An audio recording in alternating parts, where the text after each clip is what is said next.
Hey guys, it's Andrea. I just wanted to talk to you guys today about, can you have a homestead on a small property? Like, for instance, my property is 3/4 of an acre, and so it's not a lot of property. I try to grow as much of my food as I can on my property. So I'm going to go around my property and show you the things that I have planted to try to make that a possibility. So the first thing is over here. This is in my front yard.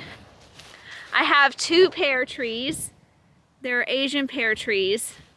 I think I planted them 2 years ago, so they are not producing yet, but they are there, so eventually they will. And then this is my asparagus bed. I think I planted this 3 years ago, and I've gotten lots of asparagus every spring off of this. Last year it kind of messed up because it started coming up and I kept having late frosts, and so it killed a lot of the little asparagus spears that I would have gotten if it didn't get frost and get destroyed again. So, but that's my asparagus bed, and it produces, I think I have 25 plants there, so that produces a lot of asparagus in the spring. So let's come to the other side of the driveway and I'll show you some other things. So I've got two blueberry plants right here that are kind of buried in grass. It kind of got out of control this year, the grass in this front yard in these beds. And then this is my loganberry patch, which I already chopped because it was going insanely crazy in my driveway. And if you don't know, loganberries are like a mix of a blackberry and a raspberry, and they are absolutely delicious.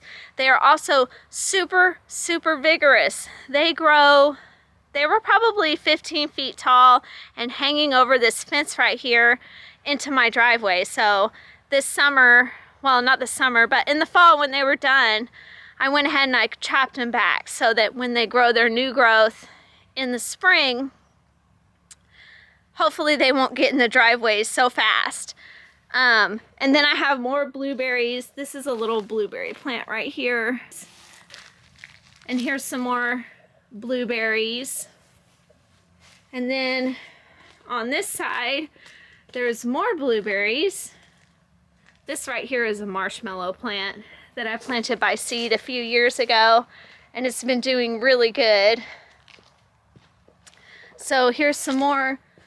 These blueberries over here are doing a lot better, and I planted them at the exact same time as the other ones.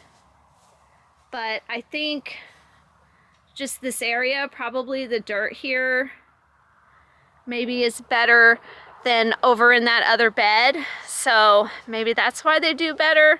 Also, I've planted blueberries actually, I think 3 times over there in those beds, and they died twice. So this is the 3rd time, and they've stayed alive. So hopefully eventually they will start growing and do good like these other ones.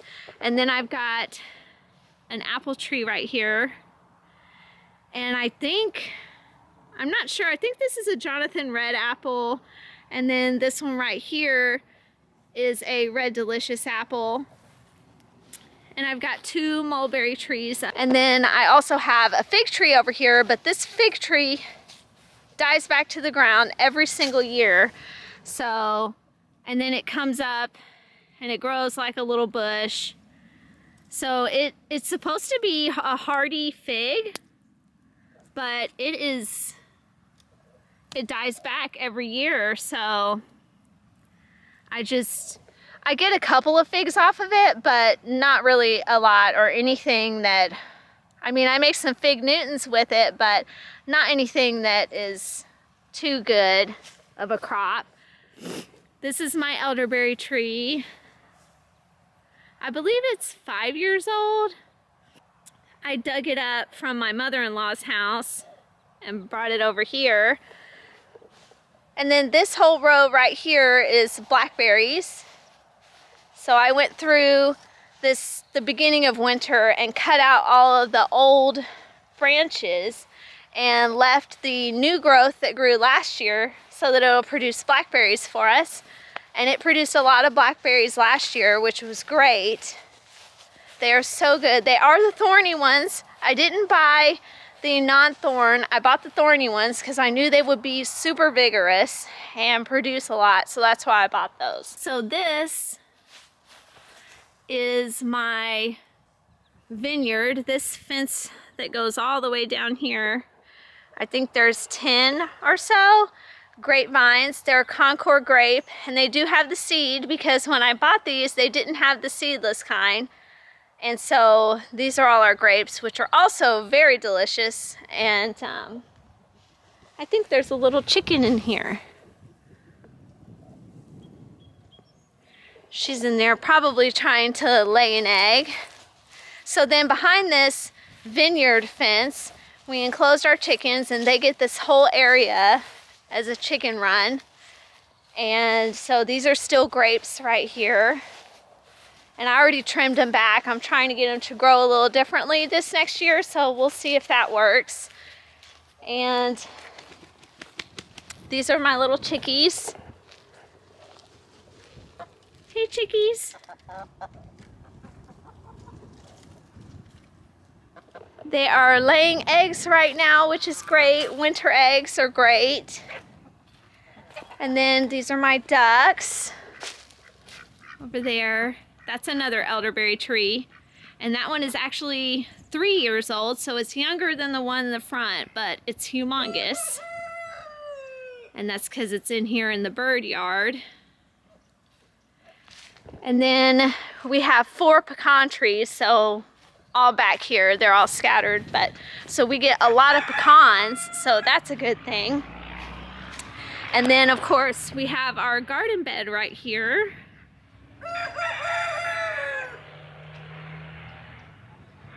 So that's one of our garden beds. And then I also have some raspberry plants over here that they are the ever-bearing raspberry, and I love them. They produce so much raspberries every year. They just throw flowers multiple times throughout the summer. So they are great. So this whole row is raspberries, and I've got a grow tower right here. I haven't quite figured out the grow tower yet. It's kind of, I mean, I grew in it last year and I had some stuff, but not that much. It did not do as good as I thought it was. So I've still got some learning to do with this. And then over here, I think there's just some spider lilies, and I do have a rosemary plant over there. We got some yarrow. That's an echinacea that I need to chop the top off, but it's an echinacea, a couple yarrows. There's an oregano in there and thyme. So in the spring, I'm gonna try to fill that up with some other perennial herbs so that I don't have to keep planting over and over again. This is the other garden bed. And this is a big pecan tree right here and another pecan tree. So that's a lot of stuff for only a small, not even an acre property. So it can be done, and there's multiple other things that I could do here, and I'm sure eventually I will.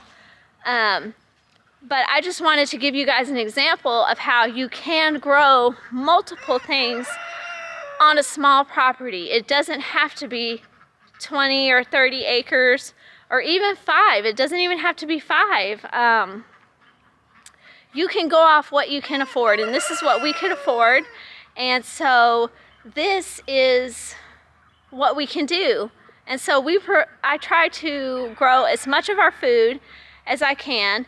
Of course, the only animals we have are chickens and ducks, which I'm sure that if you were someone who wanted to grow your own meat, like I'm sure I could get goats or sheep, and it would be a difficult thing because I couldn't really graze them. Could be done just to raise them to age to get meat, but there's a lot of other possibilities that could happen just on less than an acre. It's not hard, and you can build multiple separate things for separate animals. I just want to encourage you that small property is okay. A small property totally works. And even my front yard, if I wanted more berries or more trees, there's still plenty of space all over my yard to put more things. So you can produce a lot of food on a small property and have your own little homestead that kind of produces things for you and sustains you and help you not have to go to the grocery store as much or lower that grocery store bill. So thanks guys for watching.